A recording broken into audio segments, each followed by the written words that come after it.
Hey, it's Mrs. Diltz, and I'm here to talk to you today about one of my favorite subjects, which is tuning if you have a string instrument. I was hoping that all the violins would magically stay in tune, and violas and cellos, but chances are they may not. So, just a couple things to tell you about. If you think about your strings, think about a rubber band or something like this. So you notice I'm stretching it, it gets longer, shorter, and then I can make sounds.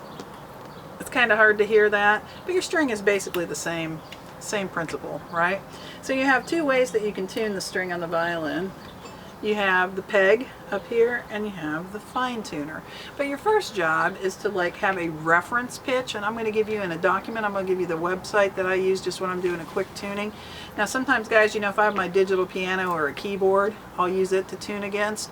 When I have an actual piano, pianos are they can also go out of tune, so sometimes I don't use that, but I need to have something to hear. So I'm going to go through and I'm going to use just going to use my phone with enough volume to hear. So I'm going to play the G, and then I'm going to pluck my G. Then I'm going to do my D,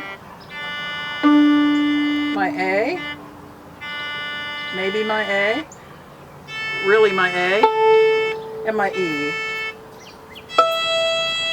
Now you probably noticed that when I did my G string, it doesn't quite match, alright? So when you have that happen, what you want to do is you can just leave that sound play, and then you're going to take your fine tuner and you want to turn it to the right, okay? So as I'm looking at it, I'm saying righty-tighty.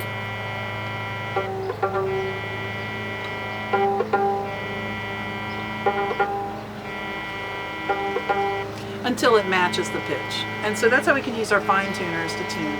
But sometimes it's going to be worse than that, and I'm going to turn that off for a second. So the string could actually get loose, and the G string's a good one to do it because just because it's bigger. Okay, so if you can hear my G string now, ooh, it's really out of tune. So if you have to tune it, here's the hard thing. You see, you've got to, when you turn the peg, you can't really try and crank on it hard. You have to do like a little bit at a time.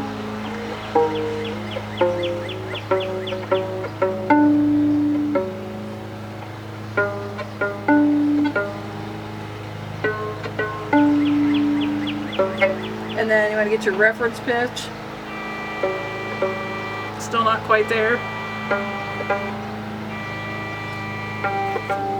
And I know it's kind of hard to see, but when I'm doing that and I'm twisting the peg, I'm kind of pushing in at the same time and turning, and I'm making little tiny turns, because you could probably hear that. You could hear me stopping along the way.